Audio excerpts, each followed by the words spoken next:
ತ್ರಿಷಾ ಈ ಹೆಸರು ಈಗ ದೇಶಾದ್ಯಂತ ಸಿಕ್ಕಾಪಟ್ಟೆ ಸದ್ದು ಮಾಡ್ತಾ ಇದೆ. ತಮಿಳುನಾಡಿನ ವಿಧಾನಸಭಾ ಚುನಾವಣೆ ಸಂದರ್ಭದಲ್ಲೂ ಕೂಡ ಸಿಕ್ಕಾಪಟ್ಟೆ ಹವಾ ಸೃಷ್ಟಿ ಮಾಡಿದಂತ ಹೆಸರಿದು. ಸ್ಟಾರ್ ನಾಯಕಿ ತ್ರಿಷಾ ತಮ್ಮ ರಾಜಕೀಯ ಪ್ರವೇಶಕ್ಕೆ ಅಣಿಯಾಗ್ತಿದ್ದಾರಾ ಅನ್ನುವಂತ ಅನುಮಾನಗಳನ್ನ ವ್ಯಕ್ತಪಡಿಸ್ತಾ ಇದ್ದಾವೆ. ದತ್ತಿ ಪ್ರತಿಷ್ಠಾನದ ಮೂಲಕ ರಾಜಕೀಯ ಪ್ರವೇಶ ಮಾಡಿ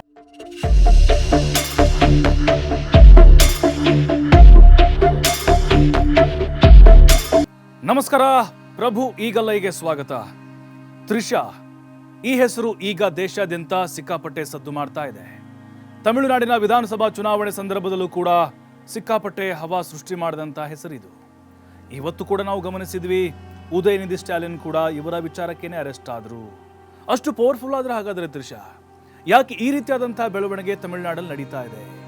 ತ್ರಿಷಾನ ನೀವೆಲ್ಲರೂ ಕೂಡ ಸಿನಿಮಾಗಳಲ್ಲಿ ನೋಡಿರ್ತೀರಾ, ಈವೆಂಟ್ಗಳಲ್ಲಿ ನೋಡಿರ್ತೀರಾ. ಆದ್ರೆ ಅಧಿಕೃತವಾದಂತಹ ರಾಜಕೀಯ ಪ್ರವೇಶ ಏನಾದರೂ ತ್ರಿಷಾ ಮಾಡ್ತಾ ಇದ್ದಾರಾ? ಹೌದು, ಈ ಬಗ್ಗೆ ಒಂದು ಇಂಟ್ರೆಸ್ಟಿಂಗ್ ಆದಂತಹ ಸುದ್ದಿ ಇದೆ, ಅದನ್ನ ನಿಮ್ಮ ಮುಂದೆ ಎಕ್ಸ್ಪ್ಲೇನ್ ಮಾಡ್ತಾ ಹೋಗ್ತೀನಿ. ನೋಡಿ, ತಮಿಳುನಾಡಿನಲ್ಲಿ ಬೃಹತ್ ಬ್ಯಾನರ್ಗಳು ಮತ್ತೆ ಪೋಸ್ಟರ್ಗಳು ಬಹಳ ದಿನಗಳಿಂದ ನಿರೀಕ್ಷೆ ಮಾಡಿದಂತೆ ಸ್ಟಾರ್ ನಾಯಕಿ ತ್ರಿಷಾ ತಮ್ಮ ರಾಜಕೀಯ ಪ್ರವೇಶಕ್ಕೆ ಅಣಿಯಾಗ್ತಿದ್ದಾರಾ ಅನ್ನುವಂಥ ಅನುಮಾನಗಳನ್ನ ವ್ಯಕ್ತಪಡಿಸ್ತಾ ಇದ್ದಾವೆ ಮತ್ತು ಆ ಒಂದು ಬ್ಯಾನರ್ಗಳ ಕಥೆ ಹೇಳ್ತಾ ಇದ್ದಾವೆ. ಇದಕ್ಕೆ ಸಾಕ್ಷಿಯಾಗಿ ತಮಿಳುನಾಡಿನಲ್ಲಿ ತ್ರಿಷಾ ಅವರ ಫೋಟೋಗಳನ್ನು ಹೊಂದಿರುವಂತಹ ಬೃಹತ್ ಫ್ಲೆಕ್ಸ್ಗಳು ರಾರಾಜಿಸ್ತಾ ಇದ್ದಾವೆ. ಎಲ್ಲ ಕಡೆಗಳಲ್ಲೂ ಕೂಡ ಅವರ ಅಭಿಮಾನಿಗಳು ಕಟೌಟ್ಗಳನ್ನು ಹಾಕಿಸ್ತಾ ಇದ್ದಾರೆ. ಟಿವಿಕೆ ಕಾರ್ಯಕರ್ತರು ಮತ್ತು ವಿಜಯ್ ಅಭಿಮಾನಿಗಳು ತ್ರಿಷಾ ಅವರ ದೊಡ್ಡ ದೊಡ್ಡ ಫೋಟೋ ಇರುವಂತಹ ಪೋಸ್ಟರ್ಗಳನ್ನು ಪ್ರದರ್ಶನ ಮಾಡ್ತಿದ್ದಾರೆ. ಇನ್ನು ಈ ಬ್ಯಾನರ್ಗಳು ಸಾಮಾನ್ಯವಾಗಿ ಸ್ಥಾಪಿಸುವಂತಹ ಬ್ಯಾನರ್ಗಳಂತೆ ಕಾಣಿಸ್ತಿಲ್ಲ. ನೀವು ಕೂಡ ನೋಡ್ಬೋದು ದೃಶ್ಯದಲ್ಲಿ. ಯಾಕಂತ ಹೇಳಿದ್ರೆ ಸಹಜವಾಗಿನೇ ಅವ್ರ ಸಿನಿಮಾ ಪ್ರಮೋಷನ್ ಅಂತ ಬಂದಾಗ ದೊಡ್ಡ ದೊಡ್ಡ ಕಟೌಟ್ ನೋಡ್ತಾ ಇದ್ವಿ. ಬಟ್ ಈ ಬ್ಯಾನರ್ಗಳು ನೋಡ್ತಿದ್ರೆ ಸಹಜವಾಗಿ ಪೊಲಿಟಿಕ್ಸ್ ತಂತ್ರಗಾರಿಕೆ ಏನಾದರೂ ಇರಬಹುದಾ ವಿಜಯ್ ಅಭಿಮಾನಿಗಳಂತ ಕಾಣಿಸ್ತಾ ಇದೆ. ರಾಜಕೀಯ ಪ್ರವೇಶ ಮಾಡುವಂತಹ ಒಂದು ಪದಾರ್ಪಣೆ ಮಾಡುವಂತಹ ಮುನ್ಸೂಚನೆಗಳನ್ನು ಈ ಪೋಸ್ಟರ್ಗಳು ನಮಗೆ ಗೊತ್ತುಪಡಿಸ್ತಾ ಇದೆ. ನೋಡಿ, ಎಲ್ಲ ಕಡೆಗಳಲ್ಲೂ ಕೂಡ ಈಗ ಅವರ ಈ ಫೋಟೋಗಳನ್ನು ಮತ್ತು ಪೋಸ್ಟರ್ಗಳನ್ನು ಕೂಡ ಅವರ ಅಭಿಮಾನಿಗಳು ಪ್ರದರ್ಶನವನ್ನು ಮಾಡ್ತಾ ಇದ್ದಾರೆ. ಅಂದರೆ ರಾಜಕೀಯಕ್ಕೆ ಸ್ವಾಗತ ಮಾಡುವಂತಹ ಚಿತ್ರಣ ಹಾಗಾದ್ರೆ ಇದು. ಸಾಮಾಜಿಕ ಮಾಧ್ಯಮಗಳಲ್ಲೂ ಕೂಡ ಸಿಕ್ಕಾಪಟ್ಟೆ ಹಲ್ಚಲ್ ಎಬ್ಬಿಸಿದೆ. ಕೆಲವೊಬ್ಬರು ಇಲ್ಲ, ಅಧಿಕೃತವಾಗಿ ತ್ರಿಷಾ ಎಂಟ್ರಿ ಕೊಡ್ತಾರೆ, ತಿರುಚಿ ಪೂರ್ವದಲ್ಲಿ ಏನೋ ವಿಜಯ್ ರಾಜೀನಾಮೆ ಕೊಟ್ಟಿದ್ದಾರೆ, ಅಲ್ಲಿಂದ ಬೈ ಎಲೆಕ್ಷನ್ ಸ್ಪರ್ಧೆ ಮಾಡ್ಬೋದು ಅಂಥೇಳಿ ಮೊದಲಿಂದಲೂ ಕೂಡ ಚರ್ಚೆ ಇತ್ತು. ಈಗ ಅಲ್ಲಿಂದ ಏನಾದರೂ ಕಣಕ್ಕೆ ಇಳಿಬಹುದಾ ಅಂಥೇಳಿ ಅವ್ರನ್ನ MLA ಮಾಡಿ ಮತ್ತೆ ಏನಾದರೂ ಮಿನಿಸ್ಟ್ರಿಗಿರಿ ಕೊಡ್ಬೋದಾ ವಿಜಯ್ ಅವರು, ಈ ರೀತಿ ಕೂಡ ಅವರ ಅಭಿಮಾನಿಗಳು ಮಾತನಾಡ್ಕೊಳ್ತಿದ್ದಾರೆ. ಇನ್ನು ಇಷ್ಟೇ ಅಲ್ಲ, ಮದುರೈನಲ್ಲಿ ಅವರ ಹೆಸರಿನಲ್ಲಿ ತ್ರಿಷಾ ಚಾರಿಟಿ ಫೌಂಡೇಶನ್ ಸ್ಥಾಪಿಸಿರುವುದೇನಿದೆ, ಇದು ಕೂಡ ರಾಜಕೀಯವಾಗಿ ಬಿಸಿ ಬಿಸಿ ವಿಷಯ ಅಂತ ಅನಿಸ್ತಾ ಇದೆ. ನೋಡಿ, ಸೋಮವಾರ ಫೌಂಡೇಶನ್ ಉದ್ಘಾಟನೆ ಸಂದರ್ಭದಲ್ಲಿ ತ್ರಿಷಾ ಅವರು ರಾಜಕೀಯ ಪ್ರವೇಶಿಸುವಂತೆ ಒತ್ತಾಯಿಸುವಂತಹ ಆ ಬೃಹತ್ ಪೋಸ್ಟರ್ಗಳು ಮಧುರೈ ನಗರಾದ್ಯಂತ ಸದ್ದು ಮಾಡಿದ್ವು, ಕಾಣಿಸಿಕೊಂಡವು. ತ್ರಿಷಾ ಅವರನ್ನ ತಮಿಳುನಾಡು ವೀರ ಮಂಗೈ ವೇಲು ನಾಚಿಯಾರ್ ಎಂಬ ಬಿರುದಿನಲ್ಲಿ ಸಂಬೋಧಿಸಲಾಗಿದೆ. ಅಂದ್ರೆ ಸ್ವಾತಂತ್ರ್ಯ ಹೋರಾಟಗಾರ ಇದಾರಲ್ವಾ ವೇಲು ನಾಚಿಯಾರ್ ಅವರ ಫೋಟೋವನ್ನ ಕೂಡ ಇಲ್ಲಿ ಮುದ್ರಿಸಲಾಗಿತ್ತು.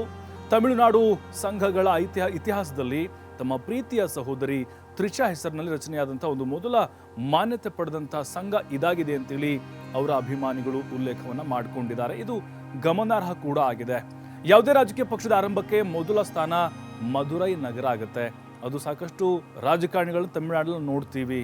ಅದು ಕೂಡ ಮಧುರೈ ಮೀನಾಕ್ಷಿ ಅಮ್ಮಾವರಿ ಅವರ ದೈವಿಕ ಆಶೀರ್ವಾದದೊಂದಿಗೆ ಅಭಿಮಾನಿಗಳು ಘೋಷಣೆಗಳೊಂದಿಗೆ ರಾಜಕೀಯವನ್ನ ಪ್ರವೇಶ ಮಾಡೋಕೆ ಈಗ ಅವರನ್ನ ಕರೆದಂತೆ ಭಾಸ ಆಗ್ತಿದೆ. ಆಧ್ಯಾತ್ಮಿಕವಾಗಲಿ ಅಥವಾ ರಾಜಕೀಯ ಆಗಲಿ ಮಧುರೈನಲ್ಲಿ ಕಾಣಿಸಿಕೊಳ್ಳುವಂತಹ ಈ ಬೃಹತ್ ಪೋಸ್ಟರ್ಗಳು ತಮಿಳುನಾಡಿನಲ್ಲಿ ಪ್ರಮುಖ ಬದಲಾವಣೆಗಳ ಸಂಕೇತವಾಗಿ ನಿಂತಿದ್ದಾವೆ. ಈ ಹಿಂದೆ ಕೂಡ ನಾವು ಘಟಾನುಘಟಿ ರಾಜಕಾರಣಿಗಳ ಚಿತ್ರಣ ನೋಡಿದ್ರೆ ಗಮನಿಸ್ತಿದೆ. ಅಂದರೆ ಮಧುರೈಯಿಂದಲೇ ಅವರ ಒಂದು ಅಧಿಕೃತ ರಾಜಕೀಯ ಆರಂಭದ ಸನ್ನಿವೇಶಗಳು ಸೃಷ್ಟಿಯಾಗಿದ್ವು. ಅದೇ ಹಾದಿಯಲ್ಲಿ ತ್ರಿಷಾ ಸಾಗ್ತಾ ಇದ್ದಾರೆ. ನೋಡಿ, ಸಾರ್ವಜನಿಕ ಕಾರ್ಯಕ್ರಮಗಳಲ್ಲಿ ಸಕ್ರಿಯವಾಗಿ ತ್ರಿಷಾ ಭಾಗಿಯಾಗ್ತಿದ್ದಾರೆ. ಹಾಗೆ ಮಧುರೈನಲ್ಲಿರುವಂತಹ ದತ್ತಿ ಪ್ರತಿಷ್ಠಾನದ ಮೂಲಕ ರಾಜಕೀಯ ಪ್ರವೇಶ ಮಾಡೋಕ್ಕೆ ಅವರು ವಿನಂತಿಯನ್ನ ಮಾಡ್ಕೊಳ್ತಾ ಇದ್ದಾರೆ ಅಂಥೇಳಿ ಆ ಎಲ್ಲ ಸನ್ನಿವೇಶಗಳು ಸೃಷ್ಟಿಯಾದಂಗೆ ಕಾಣಿಸ್ತಾ ಇದೆ. ತಮಿಳು ಚಲನಚಿತ್ರ ಮತ್ತು ರಾಜಕೀಯ ವಲಯದಲ್ಲೂ ಕೂಡ ಇದೆಲ್ಲ ಸದ್ಯಕ್ಕೆ ಚರ್ಚೆಯ ಹಾಟ್ ಟಾಪಿಕ್ ಆಗಿದೆ. ಮತ್ತೊಂದು ಕಡೆ ತ್ರಿಷಾ ಅವರ ಪರವಾಗಿ ಬರುವಂಥ ಯಾರನ್ನು ಕೂಡ ವಿಜಯ್ ಬಿಡ್ತಾ ಇಲ್ಲ. ಅಂದರೆ ತ್ರಿಷಾ ವಿರುದ್ಧವಾಗಿ ಯಾರು ಮಾತನಾಡ್ತಾರೋ, ಜೊತೆಗೆ ಅವರ ಬಗ್ಗೆ ಅವಹೇಳನ ಯಾರು ಮಾಡ್ತಾರೋ, ಕಾಂಟ್ರವರ್ಸಿ ಯಾರು ಮಾಡ್ತಾರೋ ಅವರ ವಿರುದ್ಧ ಕೇಸ್ ಹಾಕೋದು, ಟಿವಿಕೆ ಕಾರ್ಯಕರ್ತರಿಂದ ಅವ್ರನ್ನ ಬಂಧನ ಮಾಡುವಂಥ ಕೆಲಸ ಕೂಡ ಆಗ್ತಿದೆ. ಈಗಾಗಲೇ ಉದಯನಿಧಿ ಸ್ಟಾಲಿನ್ ಕೂಡ ನಮ್ಮ ಮುಂದೆ ನಿಲ್ತಾರೆ ಮತ್ತು TMK ಕೆಲವೊಂದಿಷ್ಟು ನಾಯಕರನ್ನು ಕೂಡ ಈಗಾಗಲೇ ಅವ್ರ ಮೇಲೆ ಪ್ರಕರಣ ಕೂಡ ದಾಖಲಾಗಿದೆ. ಅದರಲ್ಲೂ ಈಗ ಸ್ಟಾಲಿನ್ ವಿರುದ್ಧ ಏನಾದರೂ ವಿಜಯ್ ತ್ರಿಷಾ ಅವರ ಒಂದು ಪರ ವಹಿಸಿಕೊಂಡು ಅವ್ರನ್ನ ಹತ್ತಿಕ್ಕುವಂತಹ ಪ್ರಯತ್ನ ಮಾಡ್ತಿದ್ದಾರಾ? ಈ ರೀತಿ ಕೂಡ ತಮಿಳುನಾಡಿನಲ್ಲಿ ಅವರ ಬಂಧನ ಅಂದರೆ ಸ್ಟಾಲಿನ್ ಅವರ ಪುತ್ರನ ಬಂಧನ ಒಂದು ರೀತಿ ಸಂಚಲನಕ್ಕೆ ಕಾರಣ ಆಗ್ತಾ ಇದೆ. ಜೊತೆಗೆ ತ್ರಿಷಾ ಅವರು ಸದ್ಯ ವಿಜಯ್ ಅವರ ಸಹಜವಾಗಿ ಗೆಳತಿ ಆಗಿರೋದ್ರಿಂದಾಗಿ ಅವ್ರನ್ನ ರಕ್ಷಣೆ ಮಾಡ್ತಾ ಇರ್ಬೋದಾ ಅಂಥೇಳಿ ಇದು ಸಾಬೀತುಪಡಿಸ್ತಾ ಇದೆ. ಇನ್ನು ಇದೆಲ್ಲವೂ ಕೂಡ ವಿಜಯ್ ಅವರ ಪ್ಲಾನ್ ಹಾಗಾದ್ರೆ. ಜೊತೆಗೆ ಈ ಅಭಿಯಾನವು ರಾಜ್ಯದಲ್ಲಿ ಜೋರಾಗಿ ಕೇಳಿ ಬರ್ತಾ ಇದೆ. ಅಂದರೆ ಒಂದು ರೀತಿ ಕ್ಯಾಂಪೇನ್ ಥರ ಶುರು ಮಾಡಿದ್ದಾರೆ ಅಂಥೇಳಿ. ಜೊತೆಗೆ TMK ಅವರು ಕೂಡ ಇದನ್ನು ರಾಜಕೀಯವಾಗಿ ಬಳಸಿಕೊಳ್ತಾ ಇದ್ದಾರೆ.